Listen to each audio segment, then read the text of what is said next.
special teams is not as important as it once was. We've had that discussion about a number of plays that have been taken out of the game, the punt return game to a certain extent, the kickoff return game to a certain extent, but still worthy of a coordinator. Certainly, just look around the country. So, Matt. Absolutely. And I think this gets into really the conversation that, we're supposed to have tonight, Mark, and that is that, what does Lincoln Riley truly value? And is Lincoln Riley ready to make tough choices? And this goes back to our Riley Files series over the summer, when we talked to an Oklahoma insider and he looked at the good and the bad of Lincoln Riley at Oklahoma. And one of the things our Oklahoma insider said was, Lincoln Riley, he has a tendency to be loyal to a certain set of guys. And there's going to come a time at USC, and we're there. We're there right now, where is he willing to, forget about loyalty to certain individuals and think about loyalty to the program and thinking about putting the best absolute product he can put out on the field.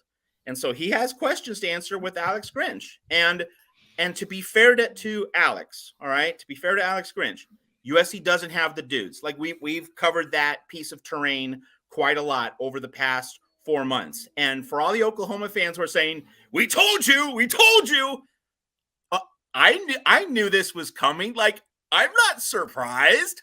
I've been saying that USC was going to play a lot of shootouts this season. I've been saying that USC had to be scoring 45 or more points to have a reasonable chance of winning games. Like, I wasn't caught off guard. I knew this is how Lincoln Riley rolls. So, yeah, you told us, but hey, I haven't been living under a rock. I've been following Oklahoma football under Lincoln Riley the past several years. I knew this was coming. So, it's true. I agree with this. I agree with the central thesis that Lincoln Riley has shown Alex Grinch a lot of loyalty. And now he comes up against the realization of, is this the best product I can put out on the field at USC? And the critique of Lincoln Riley, which is really resonant and is moreover fair, is if he keeps Alex Grinch, what does that say about Lincoln Riley in terms of being the best, in terms of pursuing excellence and valuing it? And it's similar to his view of a special teams coordinator. Does he really value complete excellence across the board in everything he does? Now, on offense, he's a genius. He's at the top of the class. He's coached 3 Heisman Trophy winners before turning 40 years old. I mean, he is an absolute wizard. But the other two sides of the other facets of play, special teams and especially defense, well, they're being neglected. That is just obvious. And here's the other part of the situation that we need to pay a little bit of attention to. Alex Grinch, he's a grown man, all right? No one's holding a gun to his head, okay? No one is saying, we know where your family lives. You have to coach for Lincoln Riley.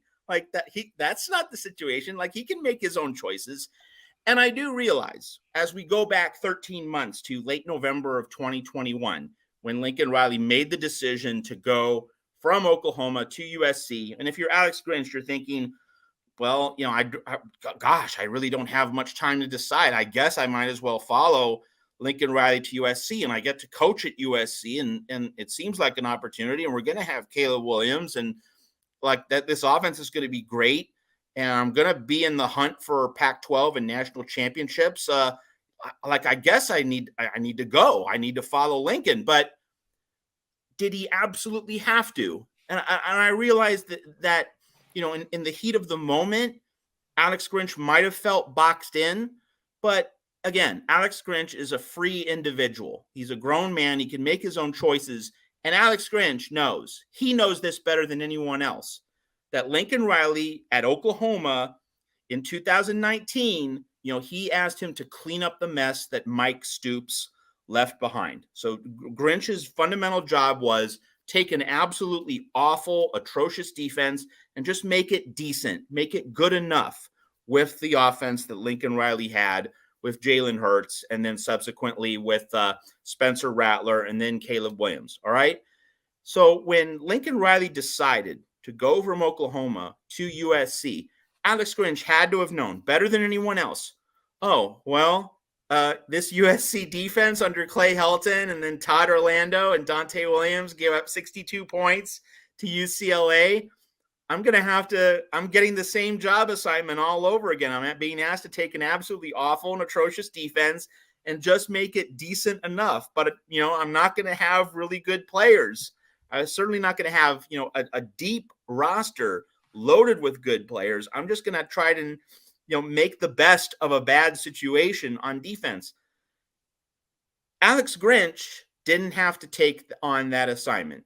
He wanted to, or at least by going with Lincoln Riley to USC, he basically made the statement, yes, I will take on this challenge. Yes, this is what I want to do with my career.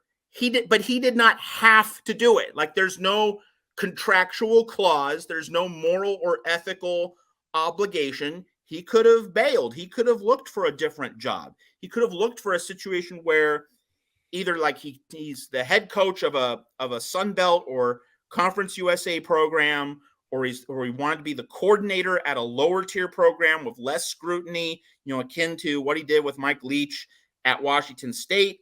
He could have found another spot in the coaching industry. Maybe you spend a few years in the salt mines, and then you develop your career from that vantage point. Because Grinch has had high profile positions, Ohio State before Oklahoma, before Washington State, and then Oklahoma. Was this the trajectory that was best serving Alex Grinch's career? We can debate that, but he was willing to accept being with Lincoln Riley on these, thankless task reclamation projects. Take something that's awful, just make it less awful, and that could be enough to make the college football playoff. He didn't have to make that choice. And so this is a lot of this. It's fascinating how the blame shared between Lincoln Riley and Alex Grinch works out, because a lot of people will say, again, fairly, that it's not really Alex Grinch's fault. It's Lincoln Riley's for keeping Alex Grinch employed and continuing to trust Alex Grinch. There's something to that criticism. But we also have to say, Alex Grinch, you're taking on these jobs and you did not have to. I mean, we can say that Oklahoma was like the first example of this. You had to have known, Alex Grinch, that this USC job was going to be like the Oklahoma job, okay? You wanted to run that all back. You wanted to have that same basic scenario again. Alex Grinch is responsible for accepting this job. So while most USC fans are thinking, okay, Lincoln, you need to cut the cord with Alex Grinch. You need to fire him. You need to make a run at Jim Leonard of Wisconsin, or, formerly of Wisconsin, as USC goes into the Big Ten. That we can deal with that whole line of thought and that thought process from the USC side. We also have to include this. Alex Grinch is also responsible for taking on these jobs because he did not have to, but he wanted to, or at least if he inwardly thought when Lincoln Riley went from Oklahoma to USC, darn, I actually wished I could have stayed at Oklahoma. I really don't want to go out to Los Angeles. I don't want to go into this fishbowl in Southern California. And I'm not saying he did, but if he privately, in his heart of hearts, really didn't want to go out there, well, then you didn't have to go. But you obviously wanted it enough to take on this challenge. And you, Alex Grinch, have to bear some responsibility for that decision. It's really fascinating to see how the interplay between Lincoln Riley's responsibility for his choices and Alex Grinch's responsibility for his choices shakes out here at the Voice of College Football. I'm on the side of Lincoln Riley is the boss. He runs the program. He is ultimately responsible for who he hires or fires. And Alex Grinch, based on his career trajectory, to me, even though this may not be a good fit or a career move, ultimately was a no-brainer for him to take the USC defensive coordinator job. I just think you don't turn that down. And I think that's fair. I would simply say that, Alex Grinch, I mean, let's keep this in mind. The fact that Alex Grinch had previously worked at Washington State meant that he knew what he was stepping into with this job at USC. Not just the fact that it's a high profile job where the national championships and college football playoff appearances are the standard, but also he knew that USC was in a really rough place defensively, and he knew that he wasn't going to have the bodies, the personnel, the dudes in this first year. And so, just knowing those dynamics, like like he had to have known that this was going to be a rough ride in year one. And if he didn't trust that he could at least create some degree of improvement with this unit, or at the very least avoid significant regression. And one can make the argument that the Cotton Bowl and why it's so damaging to Alex Grinch is that it was regression. Like, again, I mean, a lot of the defensive performances, starting with the October Utah game and going through the second half of the season, they were all generally very bad. I mean, Notre Dame was kind of okay, but it was pretty bad on a steady basis. You kind of throw out the Colorado game because that's a junior varsity team. Colorado's obviously going to be a lot better with Deion Sanders this coming year. But this Tulane Cotton Bowl game, this was definitely a few steps lower than how USC had been playing at the previous level. Because in those other games, again, like the time of possession was pretty even. Like the snaps, the number of plays were fairly even. USC's offense limited Tulane's number of plays. USC limited the extent to which Tulane was on the field, and yet Tulane was still scoring not only a lot of points, but obviously scoring points very, very quickly when trailing. Just no resistance at all from USC's defense on the majority of possessions. And this is after 4 weeks off. This is after guys getting healthy. This is after the bitter taste of that Pac-12 championship game. And guys wanting to be better, and everyone, just kind of letting the sting of that loss kind of settle into the pit of your stomach. And this is what happens. This is how you respond 4 weeks later. I mean, so, I've said that it's okay if Alex Grinch coaches in 2023, but I have to admit, like, this changes the equation. And you saw national commentators say it, and it's really hard to disagree with them, that if Lincoln Riley wants to have a serious program and wants to be taken seriously and viewed as a big boy player in the college football landscape, and you keep Alex Grinch after that, is he really running a serious program? I mean, he really has to confront that.